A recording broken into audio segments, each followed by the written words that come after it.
Hello friends, स्वागत है आपका अडानिया एजुकेशन एकेडमी के इस यूट्यूब चैनल पर। तो लास्ट क्लास में हमने बायोलॉजी का तीसरा चैप्टर जो है वो कंप्लीट कर लिया था। आज हम पढ़ने जा रहे हैं लेसन नंबर 4, जिसका नाम क्या है, पादप जनन की विशिष्ट विधियां। पादप जनन की विशिष्ट विधियां, ये हमारा चौथा लेसन है जो आज से हम स्टार्ट करने जा रहे हैं। वैसे तो हमने 3 जो लेसन थे, फर्स्ट और सेकंड थर्ड जो लेसन थे, उसमें सभी टॉपिक जो है वो कंप्लीट करवा दिए। ऐसा कोई भी टॉपिक हमारा नहीं बचा है कि वो आधा अधूरा रह गया हो या कोई छूट गया हो। सारे टॉपिक्स हमारे कंप्लीट हो चुके हैं, यानी कि तीनों लेसन जो है हमारे कंप्लीट हो चुके हैं। अगर कोई बच्चा नया है, उसने वो क्लासें नहीं देखी है, तो आप प्ले लिस्ट में जाकर आप देख सकते हैं। ठीक है, तो आज हम पढ़ने जा रहे हैं चौथा लेसन, जिसका नाम मैंने बताया जैसा कि पादप जनन की विशिष्ट विधियां। बहुत ही छोटा चैप्टर है ये। अपने इसमें ज़्यादा से ज़्यादा 2 क्लासें लग जाएगी, या तो 2 क्लासें या फिर ज़्यादा से ज़्यादा 3 क्लासें लग जाएगी। इसमें बहुत छोटा चैप्टर है, बहुत आसान चैप्टर है, इसमें कुछ भी नहीं है, जनन के बारे में पढ़ना है। अब हमने जो फर्स्ट सेकेंड और थर्ड लेसन जो पढ़ा था, उसके अंदर भी हमने सिर्फ और सिर्फ पादप के जनन की ही बात की थी। पादप में किस प्रकार से जनन की प्रक्रिया होती है, वही सब कुछ हमने पढ़ा था। किस प्रकार से भ्रूण निर्माण होता है, पादप का किस प्रकार से निर्माण होता है, वही सारी चीजें हमने पढ़ी थी। और अब इसमें लास्ट जो एक जनन का चैप्टर बच गया है, इसमें भी हमें जनन के बारे में पढ़ना है, पादप की अन्य जनन की विधियां पढ़नी है। तो चलिए अपनी स्टार्ट करते हैं क्लास। और इसमें हमने जैसा कि देखा कि पादप की जनन की विशिष्ट विधियां। अब विशिष्ट विधियों का क्या अर्थ है, यहाँ पर अलग कुछ विधियां हैं यहाँ पर। तो हम जानते हैं कि पादप के अंदर सामान्यतः कौन कौन सी विधियां होती है जनन की। लैंगिक जनन हमने अभी पढ़ा, ठीक है। हमने पिछली क्लासों में क्या क्या पढ़ा, लैंगिक जनन पढ़ा और कायिक जनन पढ़ा। लैंगिक जनन किसे कहते हैं, फिर से थोड़ा सा रिवाइज कर लेते हैं। लैंगिक जनन का मतलब है कि इस जनन के अंदर अर्धसूत्री विभाजन द्वारा किसका निर्माण होगा, नर युग्मक और मादा युग्मक का। देखिए, अर्धसूत्री विभाजन का मैं थोड़ा सा बता देना चाहती हूँ कि अगर कोई बच्चा अर्धसूत्री विभाजन समझना चाहता है पूरी तरह से कंप्लीटली, तो आप जनरल साइंस की क्लास में जाकर वो देख सकते हैं। प्ले लिस्ट में जाइए और उसमें आप समझ सकते हैं, वरना मैं थोड़ा सा यही समझा दूंगी कि अर्धसूत्री विभाजन होता क्या है। तो अर्धसूत्री विभाजन में क्या होता है कि विभाजन का मतलब होता है एक कोशिका से एक से अधिक कोशिकाओं का निर्माण होना। और अर्धसूत्री विभाजन में क्या होगा, एक कोशिका जो है वो इस कोशिका से कितनी कोशिकाओं का निर्माण होगा, 4 कोशिकाओं का निर्माण होगा। इस प्रकार से 4 कोशिकाओं का निर्माण होता है। इसमें जो है अर्धसूत्री विभाजन फर्स्ट की प्रक्रिया और अर्धसूत्री विभाजन सेकंड की प्रक्रिया चलती है। अब नाम आ रहा है अर्धसूत्री, अर्ध यानी आधा, सूत्र यानी गुणसूत्र। यानी कि हम जानते हैं कि हमारी बॉडी की जो प्रत्येक सेल है, प्रत्येक कोशिका जो है, उसमें गुणसूत्रों की संख्या कितनी होती है, 46 होती है। तो यहाँ पर अर्धसूत्री विभाजन में क्या होगा, जो नई कोशिकाएं बनेगी उनमें गुणसूत्रों की जो संख्या होगी वो आधी हो जाएगी। जैसे कि ये कोशिका बनी, इसमें 23 हो गई, ये कोशिका बनी, इसमें 23, इसमें 23, इसमें 23, इस प्रकार से, ठीक है। और अर्धसूत्री विभाजन जो है वो हमेशा जनन कोशिकाओं में होता है। जो जनन करने वाली जो कोशिकाएं होती हैं उनमें अर्धसूत्री विभाजन होता है। अब लैंगिक जनन की अगर हम बात कर रहे हैं तो उसमें क्या होगा कि अर्धसूत्री विभाजन द्वारा किसका निर्माण होगा, नर युग्मक और मादा युग्मक का निर्माण होगा, ठीक है। नर युग्मक और मादा युग्मक का। अब नर युग्मक और मादा युग्मक क्या करेगा, नर युग्मक और जो मादा युग्मक हैं वो आपस में क्या करेगा, संयोजन की प्रक्रिया करेगा। संयोजन यानी मिलना, एक दूसरे से जुड़ना, ठीक है। अब ये दोनों अगर आपस में जुड़ रहे हैं, इस प्रक्रिया को हम कहते हैं निषेचन। हमने पढ़ा निषेचन, द्विनिषेचन, ये सारे अभी जो पिछला वाला चैप्टर था हमारा उसी में हमने कंप्लीट किया। इस प्रक्रिया को हम कहते हैं नर युग्मक और मादा युग्मक के मिलने की जो प्रक्रिया होती है, प्रोसेस जो होती है, उसे हम कहते हैं निषेचन की प्रक्रिया। और यानी निषेचन यानी फर्टिलाइजेशन, ठीक है। इस निषेचन की प्रक्रिया के फलस्वरूप क्या बनेगा, युग्मनज बनता है। युग्मनज यानी जायगोट इससे बनता है। और यही युग्मनज आगे जाकर डेवलप होकर, परिवर्धित होकर किसका निर्माण करता है, भ्रूण का निर्माण करता है, ठीक है। यानी कि नए प्लांट का निर्माण। अगर हम पादप की बात कर रहे हैं तो नया प्लांट हो जाएगा, नए प्लांट का निर्माण करता है। तो ये जो सारी हमने प्रोसेस पढ़ी वो क्या थी? लैंगिक जनन, लैंगिक जनन, लैंगिक जनन इसे कहते हैं। अब हमने कहा कि पादपों में लैंगिक जनन की प्रक्रिया होती है, एक होती है कायिक जनन। कायिक जनन, ये वाला जो कायिक जनन है हम पहले लेसन के अंदर पढ़ चुके हैं कंप्लीटली, बहुत डिटेल में हमने पढ़ा है। क्या होता है कायिक जनन?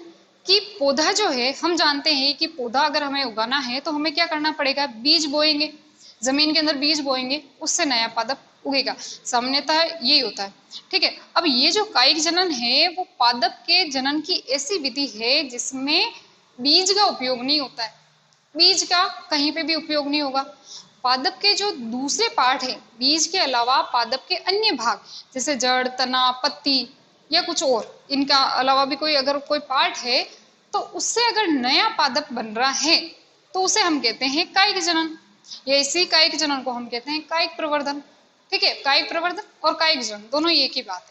अगर बीज के अलावा पौधे के अन्य किसी भाग जैसे जड़, तना, पत्ती, ठीक है, इनसे अगर नया पादप बन रहा है तो उसे हम कहते हैं कायिक जनन। तो ये सारी प्रक्रियाएं होती है अपने जनन के अंदर, पादप के जनन के अंदर। फर्स्ट, सेकंड, थर्ड चैप्टर में ये चीजें पढ़ते आ रहे हैं हम, जनन ही जनन पढ़ते आ रहे हैं। अब फोर्थ चैप्टर भी है, वो भी जनन के बारे में ही है, लेकिन अभी अभी हमने उसके नाम के आगे पढ़ा विशिष्ट विधियां। अब ये और कौन सी विशिष्ट विधियां हैं? कुछ इनसे अलग होगी, लैंगिक जनन से और कायिक जनन से कुछ अलग विधियां हैं जो हमें इस चैप्टर में पढ़नी है। तो विशिष्ट विधियां किसे कहेंगे? पादप जनन की विशिष्ट विधियां हम किसे कहेंगे? देखिए, लैंगिक जनन में युग्मकों का निर्माण हो रहा है, निषेचन की प्रक्रिया हो रही है, ठीक है। अब यहाँ पर विशिष्ट विधियों में क्या होगा? विशिष्ट विधियां यानी कि पादप जनन की ऐसी विधियां जिसमें निषेचन की प्रक्रिया नहीं होगी, निषेचन की प्रक्रिया नहीं होगी। निषेचन कब होगा? जब नर युग्मक मादा युग्मक बनेंगे। इसका मतलब इसमें नर युग्मक और मादा युग्मक नहीं बनेंगे, ठीक है। नर युग्मक मादा युग्मक कब बनेंगे? जब अर्धसूत्री विभाजन होगा। इसका मतलब इसमें अर्धसूत्री विभाजन भी नहीं होगा, इसमें ना तो अर्धसूत्री विभाजन होगा ना ही निषेचन की प्रक्रिया होगी। ऐसी विधियों को हम कहते हैं पादप जनन की विशिष्ट विधियां, ठीक है। आ गया होगा आपको समझ में? क्लियर है यहाँ तक? चलिए अब हम देखते हैं कि इस लेसन के अंदर जो हमें विशिष्ट विधियां जो पढ़नी है वो कौन कौन सी विशिष्ट विधियां हैं। हमने देखा कि इसके अंदर नर युग्मक मादा युग्मक नहीं बनेंगे, निषेचन नहीं होगा, अर्धसूत्री विभाजन नहीं होगा। तो अब हमें देखना है कि यहाँ पर हम कौन कौन सी विशिष्ट विधियों का हम पढ़ने वाले हैं इस लेसन के अंदर। तो पहली जो अपनी विशिष्ट विधि हम पढ़ेंगे वो है असंग जनन। क्या पढ़ेंगे हम? असंग जनन। असंग जनन, असंग जनन यानी कि क्या हो जाएगा अपना? एपोमिक्सिस। एपोमिक्सिस इसे इंग्लिश में कहा जाता है एपोमिक्सिस, ठीक है। इसको हम डिटेल से बाद में पढ़ेंगे, पहले हम एक एक का नाम जान लेते हैं कि हमें पढ़ना क्या है इस चैप्टर के अंदर, ठीक है जी। दूसरा जो है हम पढ़ने वाले हैं अनिषेक बीजता। क्या पढ़ने वाले हैं? अनिषेक बीजता। अनिषेक बीजता, इसे इंग्लिश में कहते हैं अगेमोस्पर्मी। अगेमोस्पर्मी, ठीक है। तीसरा जो हमें विधि पढ़ने वाले हैं वो है हमारी सूक्ष्म प्रवर्धन। सूक्ष्म प्रवर्धन, सूक्ष्म यानी माइक्रो, माइक्रो, और प्रवर्धन का मतलब प्रोपेगेशन, प्रोपेगेशन, ठीक है जी। चौथा जो हमें पढ़ना है वो है हमारा कायिक प्रवर्धन। कायिक प्रवर्धन, ठीक है। कायिक प्रवर्धन यानी कि वेजिटेटिव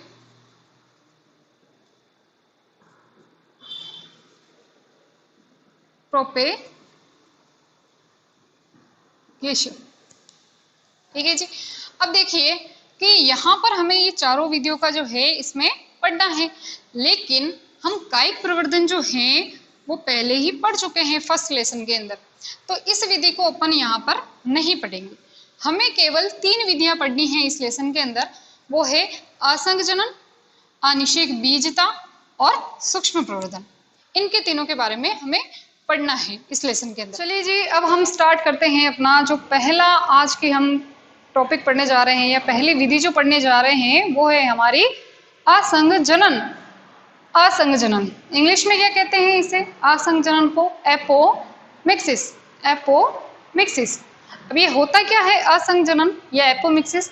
तो इस असंग जनन के बारे में सबसे पहले एक वैज्ञानिक हुए जिन्होंने इसके बारे में बताया। क्या नाम है उन वैज्ञानिक का? Hans Winkler. क्या नाम है? Hans Winkler. इन्होंने इस असंग जनन के बारे में कब बताया? किस सन में? 1908 में बताया। क्या परिभाषा दी इसके? इन्होंने हैंस विंकलर ने जो है असंग जनन की क्या परिभाषा दी? इनके अनुसार असंग जनन होता क्या है? तो देखिए, इन्होंने कहा कि सामान्य लैंगिक जनन का ऐसी विधि या ऐसी किसी भी विधि द्वारा प्रतिस्थापन जिसमें अर्धसूत्रण व निषेचन नहीं होता है। अब हमने पहले ही क्लास के फर्स्ट में ही बात कर ली थी कि जो लैंगिक जनन होता है उसमें अर्धसूत्री विभाजन भी होता है और निषेचन की प्रक्रिया भी होती है। अब यहाँ पर कह रहे हैं असंग जनन कि देखो, एक तो माइंड में ये बिठा लो कि लैंगिक जनन इसमें होना ही नहीं है, तो लैंगिक जनन की जगह कोई दूसरी विधि होगी। लैंगिक जनन में क्या होता है? अर्धसूत्री विभाजन होता है और क्या होता है? निषेचन की प्रक्रिया होती है। अब लैंगिक जनन की जगह दूसरी विधि आने वाली है, तो दूसरी विधि में क्या नहीं होना चाहिए? लैंगिक जनन क्या नहीं होना चाहिए? अर्धसूत्री विभाजन नहीं होना चाहिए और क्या नहीं होना चाहिए? निषेचन नहीं होना चाहिए। अब इन्होंने बस घुमा फिरा के वो डेफिनेशन बोल दी कि सामान्य लैंगिक जनन का ऐसी किसी भी विधि द्वारा लैंगिक जनन को हटाना है, उसकी जगह दूसरी विधि लानी है। और दूसरी विधि में क्या नहीं होना चाहिए? अर्धसूत्री विभाजन नहीं होना चाहिए और क्या नहीं होना चाहिए?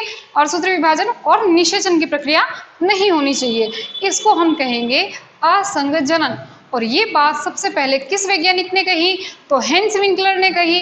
कब कही? 1908 में कही। ठीक है, चलिए अब हम देखते हैं कि जो ये असंग जनन जो होता है, असंग जनन की जो प्रक्रिया होती है वो दो टाइप की होती है। ठीक है, या हम ये कहें कि इसके दो टाइप होते हैं, इनको दो भागों में बांटा गया है। सबसे पहला आता है बीजाणुद्भिद असंग जनन। बीजाणुद्भिद असंग जनन, स्पोरोफिटिक एपोमिक्सिस। Sporophytic apomixis. और दूसरा जो होता है अपना वो होता है युग्मकोद्भिद असंग जनन, यानी कि गैमेटोफिटिक एपोमिक्सिस। ठीक है, स्पोरोफिटिक और गैमेटोफिटिक। अब सबसे पहले बात करते हैं हम बीजाणुद्भिद असंग जनन की। क्या होता है बीजाणुद्भिद असंग जनन? बीजाणुद्भिद असंग जनन को ही अपस्थानिक भ्रूणता कहते हैं। ये नाम मैं इसलिए आपको यहाँ पर बता रही हूँ क्योंकि ये आगे काम आने वाला है। कहीं पर एक डेफिनेशन या कोई एक विधि आने वाली है जिसके अंदर ये नाम बोला जाएगा अपस्थानिक भ्रूणता। ये नाम जो है आपका वापस रिपीट होने वाला है, तो ये ध्यान रखिएगा कि बीजाणुद्भिद असंग जनन को ही अपस्थानिक भ्रूणता कहा जाता है। अब ये बीजाणुद्भिद असंग जनन या जिसे हम कहते हैं अपस्थानिक भ्रूणता क्या होती है? ठीक है, अब देखिए, भ्रूण का निर्माण जो होगा इसके अंदर डायरेक्ट भ्रूण का निर्माण क्यों हो रहा है? क्योंकि इसमें निषेचन की प्रक्रिया नहीं हो रही है, मतलब नर युग्मक और मादा युग्मक नहीं बन रहे हैं। जब नर युग्मक और मादा युग्मक आपस में मिलते हैं तब निषेचन की प्रक्रिया होती है, और निषेचन के फलस्वरूप क्या बनता है? युग्मनज यानी कि जाइगोट बनता है। तो यहाँ पर तो डायरेक्ट ही क्या बन रहा है? भ्रूण। क्यों बन रहा है? क्योंकि निषेचन की प्रक्रिया नहीं हो रही है। ठीक है, तो यहाँ पर जो भ्रूण का निर्माण जो होगा वो किनके द्वारा होगा? तो देखिए, भ्रूण का निर्माण जो होता है वो बीजांडकाय अथवा अध्यावरण, या तो बीजांडकाय या अध्यावरण। अभी सेकंड लेसन के अंदर हमने बीजांड की संरचना पढ़ी थी। बीजांड में पढ़ा था बीजांड के बाहर की ओर दो आवरण होते हैं जिन्हें अध्यावरण कहा जाता है, बाह्य अध्यावरण, आंतरिक अध्यावरण। ठीक है, तो ये चीजें हम पढ़ चुके हैं। तो उनके द्वारा भ्रूण का निर्माण किससे होगा? बीजांडकाय अथवा अध्यावरण आदि की किसी भी द्विगुणित कोशिका से होता है। जब हमने बीजांड की संरचना पढ़ी थी तब हमने देखा था कि बीजांड के अंदर क्या होता है? बीजांड काय होता है अंदर की ओर, और बीजांड काय की जो प्रत्येक कोशिका होती है वो किस फॉर्म में होती है, 2n की फॉर्म में होती है, द्विगुणित होती है। ठीक है, अब यहाँ पर द्विगुणित कोशिका से, डायरेक्ट द्विगुणित कोशिका से किसका निर्माण हो रहा है, भ्रूण का निर्माण हो रहा है, क्योंकि हम जानते हैं कि भ्रूण जो होता है वो द्विगुणित होता है, भ्रूण हमेशा द्विगुणित होता है। तो इसके लिए भ्रूण जो द्विगुणित होता है, इसके लिए कोशिका भी तो वैसे ही चाहिए, द्विगुणित होनी चाहिए, तब जाके भ्रूण जो होगा वो द्विगुणित होगा। क्योंकि अगर नर युग्मक बनते, मादा युग्मक बनते तो वो एक अगुणित होते तो चलता, अगुणित अगुणित मिलते और द्विगुणित हो जाता। लेकिन यहाँ पर नर युग्मक मादा युग्मक जैसी कोई चीजें ही नहीं है, फर्टिलाइजेशन हो ही नहीं रहा है, यहाँ पर डायरेक्ट भ्रूण बन रहा है। भ्रूण हम जानते हैं द्विगुणित होता है। ठीक है, अब द्विगुणित के लिए डायरेक्ट कोशिका से अगर बन रहा है तो इसके लिए ये जरूरी है कि कोशिका भी कैसी होनी चाहिए, द्विगुणित होनी चाहिए। ठीक है, तो अब यहाँ पर देखिए कि भ्रूण का निर्माण किससे हो रहा है, बीजाणुद्भिद असंजनन में बीजांडकाय या फिर अध्यावरण की किसी भी द्विगुणित कोशिका से किसका निर्माण हो रहा है, भ्रूण का निर्माण हो रहा है। ठीक है, और इसे ही हम क्या कहते हैं, बीजाणुद्भिद असंजनन कहते हैं। अब इसमें क्या क्रिया नहीं होगी, तो इसमें अर्धसूत्री विभाजन नहीं होगा, नहीं होगा, क्योंकि डायरेक्ट कोशिका से भ्रूण बन रहा है ना, डायरेक्ट कोशिका से भ्रूण बन रहा है, तो अर्धसूत्री विभाजन की जरूरत ही नहीं है। अर्धसूत्री विभाजन होगा ही नहीं तो नर युग्मक मादा युग्मक बनेंगे नहीं, नर युग्मक मादा युग्मक नहीं बनेंगे तो निषेचन नहीं होगा। यानी कि इसमें अर्धसूत्री विभाजन भी नहीं होता है और निषेचन की क्रिया भी नहीं होती है, क्योंकि डायरेक्ट कोशिका से क्या बन रहा है, भ्रूण बन रहा है। ठीक है जी, अब नेक्स्ट जो हम पढ़ने वाले हैं वो है युग्मकोद्भिद असंजनन। युग्मकोद्भिद असंजनन क्या होता है, इसमें भ्रूण का निर्माण कैसे होगा, तो देखिए इसमें भ्रूण का जो परिवर्धन होता है, भ्रूण का जो निर्माण होता है वो किससे होता है, अगुणित भ्रूण कोश की किसी भी कोशिका से, अगुणित भ्रूण कोश की किसी भी कोशिका से। अब ध्यान रखिए कि भ्रूण कोश की वैसे हम संरचना पढ़ चुके हैं, बीजांड के अंदर भ्रूण कोश होता है, भ्रूण कोश होता है, एक बार फिर से देख लेते हैं। बीजांड के अंदर भ्रूण कोश होता है, इस भ्रूण कोश में क्या होता है, ऊपर की तरफ 3 प्रतिमुखी या इसे हम क्या कहते हैं, प्रतिध्रुवी कोशिका कहते हैं। बीच के अंदर क्या होता है, बीच में एक कोशिका होती है जिसमें 2 केंद्रक होते हैं, जैसे ध्रुवीय कोशिका, और इसके केंद्रकों को क्या कहा जाता है, ध्रुवीय केंद्रक कहा जाता है। और जब ये ध्रुवीय केंद्रक आपस में मिल जाते हैं तब इसे हम कहते हैं द्वितीय केंद्रक। ठीक है जी, अब तीसरा जो नीचे की ओर 3 कोशिकाएं और होती है वो होती है अपनी, कौन सा, क्या बनाता है ये, अंड समुच्चय, अंड समुच्चय, जिसमें बीच में क्या होती है, अंड कोशिका, और दोनों तरफ क्या होती है, दोनों कोशिकाओं को हम क्या कहते हैं, सहायक कोशिका। ठीक है, ये होती है अपने भ्रूण कोश की संरचना।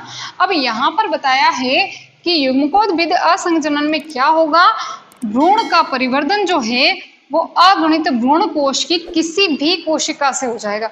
ये जो अगुणित भ्रूण कोश है इसकी किसी भी कोशिका, कोई भी कोशिका द्वारा किसका निर्माण हो जाएगा, भ्रूण का निर्माण।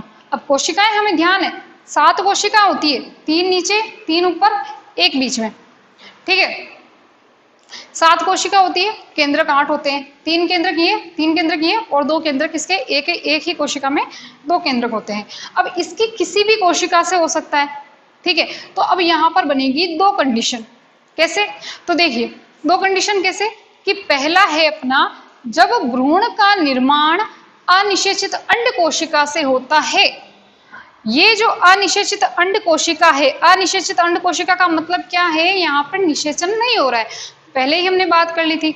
अच्छा, पहले हमने तीसरा लेसन जब पढ़ा था उसमें हमने जनन की प्रक्रिया में पढ़ा था कि इस तरह से क्या आती है, परागनलिका आती है निषेचन के समय, और उसमें नर युग्मक मादा युग्मक आते हैं। एक नर युग्मक इस अंड कोशिका से मिल जाता है, दूसरा नर युग्मक जो है वो ध्रुवीय केंद्रकों से मिल जाता है, और इससे भ्रूण कोश का निर्माण और इससे आगे भ्रूण का निर्माण होता है। ठीक है, तो अब यहाँ पर निषेचन जैसी तो कोई प्रक्रिया हो ही नहीं रही है, तो परागनलिका वलिका किसी की जरूरत ही नहीं है अपने को, नर युग्मक की भी कोई जरूरत नहीं है। डायरेक्ट यहाँ पर क्या होगा, ये जो अंड कोशिका है, ये जो अंड कोशिका है जो कैसी है, अनिषेचित, निषेचन की प्रक्रिया ही नहीं हुई है, तो यहाँ पर अनिषेचित अंड कोशिका से डायरेक्ट क्या बन जाएगा, अपना भ्रूण बन जाएगा। क्या बन जाएगा, भ्रूण बन जाएगा। और इस प्रक्रिया को अपन क्या कहते हैं, इसे कहते हैं अनिषेक जनन कहते हैं। क्या कहेंगे, अनिषेक जनन। निषेचन नहीं हो रहा है, डायरेक्ट अंड कोशिका से क्या बन रहा है, भ्रूण बन रहा है, इसे हम क्या कहेंगे, अनिषेक जनन कहेंगे। अब ध्यान रखिएगा, भ्रूण कोश की हमने बात की कि भाई इसमें क्या होगा, युग्मकोद्भिद असंग जनन में भ्रूण कोश की किसी भी एक कोशिका द्वारा, तो ये भी एक कोशिका है, अंड कोशिका जो है वो भी एक कोशिका है, इससे डायरेक्ट किसका निर्माण हो रहा है, भ्रूण का निर्माण हो रहा है, तो इसे हम क्या कहते हैं, अनिषेक जनन। अनिषेक जनन अपना एक पूरा पूरा टॉपिक है इस लेसन के अंदर, तो अभी ध्यान से समझ लीजिएगा कि इस अंड कोशिका से ही किसका निर्माण हो जाता है, भ्रूण का निर्माण होता है, और इसे हम कहते हैं अनिषेक जनन। दूसरी क्या कंडीशन बन सकती है इसके अंदर, एक तो ये हो गया, ठीक है। दूसरी कंडीशन क्या बन सकती है, जब भ्रूण का निर्माण भ्रूण कोश की किसी अन्य अगुणित कोशिका जैसे कि सहायक कोशिका हो सकती है या फिर प्रतिध्रुवी कोशिका हो सकती है। ध्यान रखिए, या तो ये दोनों कोशिकाएं सहायक कोशिकाएं, ठीक है, या फिर हम कहेंगे प्रतिध्रुवी कोशिकाएं। ये तीनों जो है वो क्या है, प्रतिध्रुवी कोशिका है, और ये जो दोनों है, ये साइड में जो कोशिकाएं रहती है इसको अपन क्या कहते हैं, सहायक कोशिका कहते हैं। अंड कोशिका से तो पहले ही अगर भ्रूण बन गया है तो उसे हम कहेंगे, क्या कहेंगे, अनिषेक जनन। अब इसके अलावा कौन कौन सी कोशिकाएं बची, ऊपर 3 कोशिकाएं, नीचे ये दो कोशिकाएं। अगर इन दोनों कोशिकाओं या इन तीनों या तो प्रतिमुखी कोशिकाओं से या सहायक कोशिका से अगर भ्रूण का निर्माण हो रहा है तो इस क्रिया को अपन कहते हैं अपयुग्मन। क्या कहेंगे, अपयुग्मन। अब कुछ बच्चे सोच रहे होंगे कि ये जो बीच में जो कोशिका है, क्या इससे भ्रूण का निर्माण नहीं हो सकता है क्या, इससे भी तो हो सकता है, पर इससे कैसे होगा, क्योंकि यहाँ से इससे तो किसका निर्माण होता है, भ्रूण कोश का निर्माण होता है। जब भ्रूण बनेगा तो उसको पोषण के लिए भी तो कुछ ऐसा माध्यम चाहिए, कुछ ऐसा साधन चाहिए कि ताकि इसको पोषण दे सके। तो पोषण का काम तो कौन करता है, बीच की जो ये कोशिका होती है, इससे क्या बनता है, भ्रूण पोष बनता है, और भ्रूण पोष जो होता है वो क्या करता है, भ्रूण को पोषण देने का काम करता है। तो इससे तो सवाल ही पैदा नहीं होता कि इससे कोई भ्रूण का निर्माण होगा। बची ये 6 कोशिकाएं, जिससे एक कोशिका से तो अगर अंड कोशिका से निर्माण हो रहा है तो इससे तो हम कहेंगे अनिषेक जनन, और बाकी जो ये 3, या तो ये 3 हो सकती है, ये 2 कोशिकाएं हो सकती है, अगर इनसे भ्रूण का निर्माण हो रहा है तो इसे हम क्या कहेंगे, अपयुग्मन कहेंगे। क्या कहेंगे, अपयुग्मन कहेंगे। अब एक वैज्ञानिक हुए जिनका नाम है प्रोफेसर पंचानन माहेश्वरी। क्या नाम है, प्रोफेसर पंचानन माहेश्वरी, एक जाने माने वैज्ञानिक है अपने बॉटनी के। उन्होंने क्या कहा, या उन्होंने जो 1950 के अंदर ये जो असंग जनन है इसको फिर से 4 भागों में बांटा। पहले इन्होंने 2 भागों में बांटा, अनावर्ती असंग जनन और पुनरावर्ती असंग जनन। अनावर्ती असंग जनन, और इसे क्या कहते हैं हम, पुनरावर्ती असंग जनन। फिर इन्होंने इसको वापस 4 भागों में बांटा। कुल मिला के इसके 4 भाग है, ये याद रखना अपने को। 4 भाग कौन कौन से हैं, एक तो है अनावर्ती असंग जनन, दूसरा है पुनरावर्ती असंग जनन, तीसरा क्या है, अपस्थानिक भ्रूणता, अपस्थानिक भ्रूणता, और लास्ट हमारा क्या है, कायिक असंग जनन। अभी अभी मैंने थोड़ी देर पहले बताया था कि अपस्थानिक भ्रूणता जो है, आगे शब्द आने वाला है, उसे हमें ध्यान रखना है। तो हम अपस्थानिक भ्रूणता को ही अपन क्या कहते हैं, बीजाणुद्भिद असंग जनन कहते हैं, या बीजाणुद्भिद असंग जनन को ही अपस्थानिक भ्रूणता कहते हैं। जिसमें क्या होता है, इसमें होता है कि बीजांडकाय या अध्यावरण की किसी भी द्विगुणित कोशिका से डायरेक्ट किसका निर्माण हो जाता है, भ्रूण का निर्माण हो जाता है। ठीक है, अब हम पढ़ेंगे इन चारों के बारे में। आज की क्लास के अंदर अपना जो लास्ट टॉपिक होगा इन चारों के बारे में, और फिर हमारा लास्ट टॉपिक हो जाएगा असंग जनन की का महत्व क्या है। ठीक है, तो चलिए स्टार्ट करते हैं। पहले इन चारों को पढ़ लेते हैं हम। चलिए, तो अब हम पहला देखते हैं अनावर्ती असंग जनन। अनावर्ती असंग जनन क्या होता है इसमें, तो देखिए, इस प्रकार के असंग जनन में गुरु बीजाणु मात्र कोशिका में सामान्य अर्धसूत्री विभाजन द्वारा अगुणित भ्रूण कोश का निर्माण होता है। अब यहाँ पर जो है, यहाँ पर बात आई है अर्धसूत्री विभाजन हो रहा है, जबकि हमने पहले बात की अर्धसूत्री विभाजन इसमें नहीं होता है। लेकिन अर्धसूत्री विभाजन किसमें नहीं होगा, जब भ्रूण का निर्माण होगा तब अर्धसूत्री विभाजन नहीं होगा। अभी तो यहाँ पर क्या बनेगा, पहले तो मात्र कोशिका से क्या बनेगा, बीजाणु मात्र कोशिका से किसका निर्माण होगा, भ्रूण कोश का निर्माण होगा। तो भ्रूण कोश के निर्माण में अर्धसूत्री विभाजन होगा। ठीक है, अब क्या हो रहा है यहाँ पर देखिए, आज इस आसंजन में क्या होगा, गुरु बीजाणु जो मात्र कोशिका होती है, सेकंड चैप्टर के अंदर हमने कंप्लीट कर लिया था। सेकंड और थर्ड चैप्टर के अंदर गुरु बीजाणु मात्र कोशिका, लघु बीजाणु मात्र कोशिका, ये सारी चीजें क्या होती है वो सारे हमने पढ़ चुके हैं। अगर आपको ये चीज आपने पहले नहीं पढ़ी है तो आप प्ले लिस्ट में जाकर वो कक्षाएं पहले देखें, वो समझ में आ जाएगा आपको। ठीक है, तो गुरु बीजाणु मात्र कोशिका में क्या होगा, अर्धसूत्री विभाजन होगा। और इस अर्धसूत्री विभाजन से किसका निर्माण होगा, भ्रूण कोश का निर्माण होगा। अब ये भ्रूण कोश बना, अभी हमने इसकी संरचना पढ़ी थी। भ्रूण कोश में 7 कोशिकीय 8 केंद्र की अवस्था होती है। ऊपर की ओर क्या होती है, प्रतिध्रुवी कोशिका। नीचे की ओर क्या होता है, अंड समुच्चय। अंड समुच्चय में एक अंड कोशिका होती है और दूसरा क्या होता है अपना, ये इस प्रकार से मैं छोटा सा बना के दिखा देती हूँ, जगह नहीं है यहाँ पर इसलिए। ये ऊपर तो प्रतिमुखी कोशिकाएं होती है, बीच में ध्रुवीय केंद्रक होते हैं और बीच में अंड कोशिका, नीचे अंड कोशिका और 2 सहायक कोशिकाएं होती है। अब यहाँ पर बस ये भ्रूण कोश बना है, अभी तो भ्रूण कोश बना है। अब इससे बनेगा भ्रूण। इसमें फिर से 2 कंडीशन आ जाएगी अनावर्ती आसंजनन में। क्या क्या, एक तो आती है अनिषेक जनन, अगुणित अनिषेक जनन, अगुणित अनिषेक जनन। किसे कहेंगे अगुणित अनिषेक जनन, तो देखिए इसके अगुणित अंड से, ये जो अगुणित अंड कोशिका जो है ये अगुणित ही है अभी। ठीक है, क्योंकि अर्धसूत्री विभाजन से बना है ना ये, तो अगुणित होगी। इसका जो ये अगुणित अंड कोशिका है, इसमें बिना निषेचन से अगुणित भ्रूण का निर्माण हो जाएगा। किसका निर्माण हो जाएगा, इस अगुणित अंड कोशिका से किसका निर्माण हो जाएगा, अगुणित भ्रूण का निर्माण हो जाएगा। तो इसे हम क्या कहेंगे, अगुणित अनिषेक जनन। क्योंकि सारी कोशिकाएं कैसी है, अगुणित हैं, तो भ्रूण भी कैसा हो रहा है, अगुणित। तो इस प्रक्रिया को भी अपन क्या कहेंगे, अगुणित अनिषेक जनन। ठीक है, ये सारी प्रक्रियाएं वो जो हमने पहले पढ़ी थी ना, वो की वही है, बस नाम चेंज हो गया। तो इस अगुणित अंड कोशिका से अगर भ्रूण का निर्माण हो रहा है तो इसे हम कहेंगे अगुणित अनिषेक जनन। ठीक है, अब इस अगुणित अनिषेक जनन के बारे में सबसे पहले अध्ययन किसने किया था, या सबसे पहले किसने बताया था इसके बारे में, या यूं हम कहें कि अध्ययनकर्ता कौन है इसका, तो वो है जॉर्ज जेन्सन।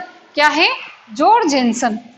जॉर्ज जेन्सन कब बताया था, 1928 में इसके बारे में अध्ययन किया था इन्होंने। किसके बारे में, अगुणित अनिषेक जनन के बारे में। दूसरा क्या होता है अपना, अगुणित अपयुग्मन। अभी अपयुग्मन अपन ने पढ़ा ना, अपयुग्मन क्या होता है, या तो ये 2 सहायक कोशिका या ऊपर की प्रतिध्रुवी कोशिका, अगर इनसे अगर भ्रूण का निर्माण हो रहा है तो इसे हम अपयुग्मन कहते हैं। तो अब यहाँ पर क्या हो जाएगा, भ्रूण का विकास अंड के अतिरिक्त मादा युग्मकोद्भिद, ये पूरा मादा युग्मकोद्भिद है ना, इसकी किसी दूसरी कोशिका से होता है। ये दूसरी कोशिकाएं हो गई, तीनों ये और 2 ये, इन दोनों कोशिकाओं से अगर भ्रूण का निर्माण हो रहा है तो इसे हम क्या कहेंगे, अगुणित अपयुग्मन कहेंगे। उदाहरण देखें इसके, तो कौन कौन से हो जाएंगे, धतूरा और मक्का। धतूरा और मक्का के अंदर क्या होता है, अगुणित अपयुग्मन की क्रिया होती है। दूसरा अपना आता है पुनरावर्ती असंजनन। क्या आता है, पुनरावर्ती असंजनन, जिसे हम क्या कहते हैं, युग्मकोद्भिद असंजनन भी कहते हैं। देखो ये युग्मकोद्भिद असंजनन वो वाला जो था वो अपना स्पोरोफिटिक असंजनन जिसे हम कहते हैं, बीजाणुद्भिद असंजनन, यही है, बस इनके नाम चेंज कर दिए हैं। पहले हमने पढ़ी ना इनकी क्रियाएं।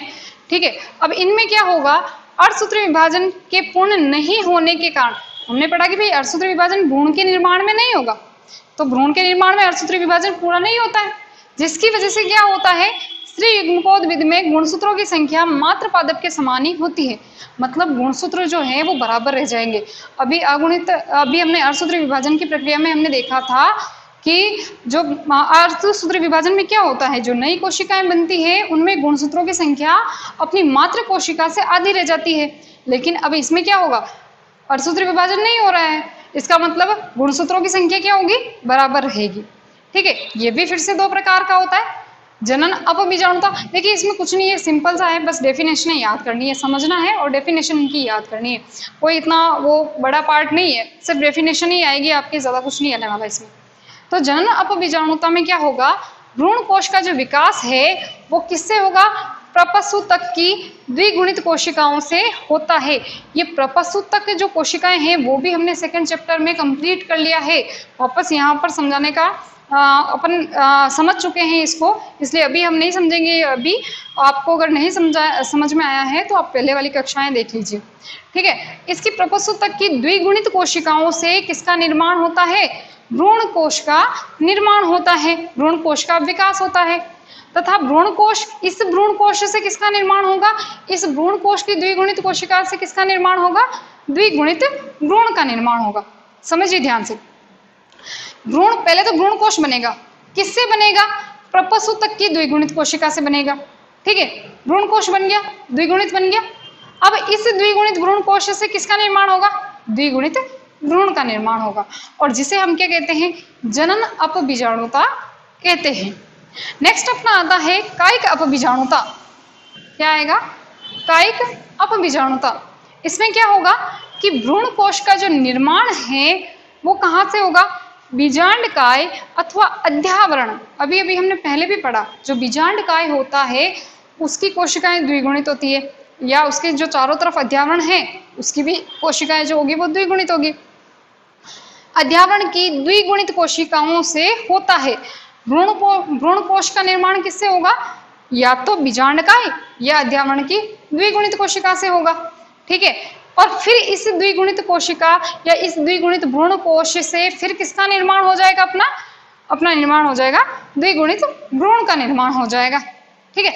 देखिए, भ्रूण बनने के लिए, क्योंकि इसमें निषेचन की प्रक्रिया नहीं हो रही है, तो भ्रूण का विकास हमें पता है कि भ्रूण कोश से होगा, तो पहले भ्रूण कोश का बनना बहुत जरूरी है।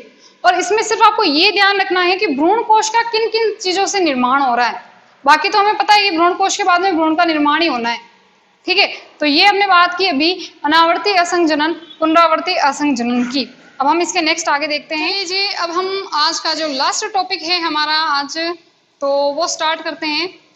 देखिए, अब जो तीसरा जो पार्ट है अपना वो है अपस्थानिक भ्रूणता, और लास्ट अपना बच जाएगा कायिक असंग जनन। तो सबसे पहले बात करते हैं हम अपस्थानिक भ्रूणता की।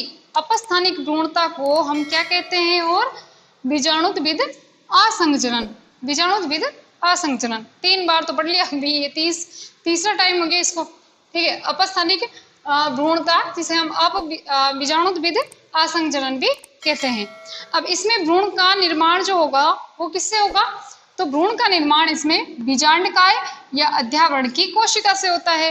2 बार तो पहले पढ़ लिया, अभी तीसरा बार हो गया कि बीजांडकाय की जो कोशिका होगी वो कैसी होती है, 2n टाइप यानी द्विगुणित होती है। द्विगुणित कोशिका से द्विगुणित भ्रूण का निर्माण होता है, और इसी को हम क्या कहते हैं, बीजाणुत्विद असंजनन या अपस्थानिक भ्रूणता कहते हैं। नेक्स्ट अपना आता है कायिक असंजनन। अब कायिक असंजनन का मतलब ही होता है कायिक प्रवर्धन, एक तरह से, जो कि हम पहले कक्षाओं में पढ़ चुके हैं। जो पहला लेसन जो है, सॉरी कक्षाओं में पहले जो लेसन है उसमें हम पढ़ चुके हैं, और उसमें हमने देखा था कि बीज के अलावा पौधे के अन्य भाग, पत्ती हो, जड़ हो, तना हो, उससे अगर नए पौधे का निर्माण हो रहा है तो उसे हम कायिक जनन या कायिक असंग जनन या कायिक प्रवर्धन कहते हैं, ठीक है। और अब नेक्स्ट जो लास्ट हमारा जो टॉपिक है वो है असंग जनन का महत्व। आज का जो लास्ट का टॉपिक है हमारा असंग जनन का महत्व। क्या होता है असंग जनन के, क्या क्या महत्व है, इसके क्या क्या लाभ है, वो देखिए। पहला है कि पादप के लक्षण मात्र पादप के समान ही होते हैं, और ये क्या करता है, क्लोन बनाता है। क्लोन का मतलब क्या होता है कि जब कोई एक पादप है, माना कि कोई एक पादप है, इससे अगर नया पादप बन रहा है तो उसके जो लक्षण होंगे, है ना, लक्षण होंगे वो बिल्कुल अपने मात्र पादप की तरह होते हैं, बिल्कुल सेम टू सेम अपने मात्र पादप की तरह होता है, और इसे हम कहते हैं क्लोन, ठीक है।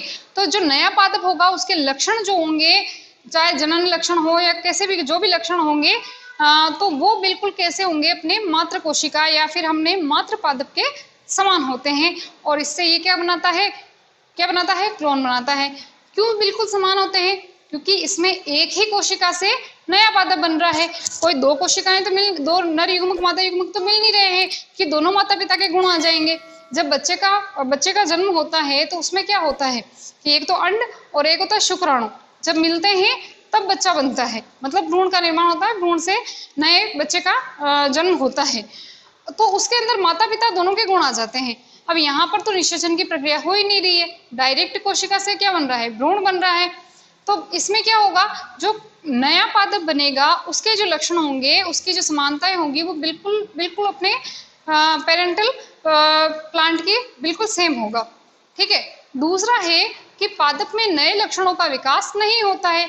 क्यों नहीं होगा, नए लक्षण क्यों नहीं आएंगे, क्योंकि उसी कोशिका, जैसे ये प्लांट है, इसी की कोशिका से दूसरा बन गया, इसी से वापस दूसरा बन गया, तो नए लक्षण तो आ ही नहीं रहे हैं, वो के वही लक्षण चलते जा रहे हैं। जो पहला पादप होगा उसके लक्षण होंगे, वही दूसरे पादप के लक्षण होंगे। ठीक है। तो नए लक्षणों का बिल्कुल भी इसके अंदर विकास नहीं होगा। ठीक है। तीसरा है कि पादप में लाभदायक लक्षणों का लंबे समय तक संरक्षित किया जा सकता है। पादप के अंदर कोई लाभदायक लक्षण हो गए, जैसे कि मान लो कोई फल है बहुत मीठा है, उसी से नया पादप बन रहा है, तो नए पादप का फल भी कैसा होगा, मीठा होगा। ठीक है। जैसे कि ये पादप है, इसके कोई अच्छे लक्षण हैं इसके अंदर, और इससे जब नया पादप बनेगा तो इसके अंदर भी वही लक्षण आएंगे। तो लाभदायक लक्षणों का एक पीढ़ी से दूसरी पीढ़ी में जा रहे हैं ये। ठीक है। और ये जो है लंबे समय तक बनने रहेंगे। लंबे समय तक क्यों, क्योंकि इनके अंदर विभिन्नताएं नहीं आ रहे हैं।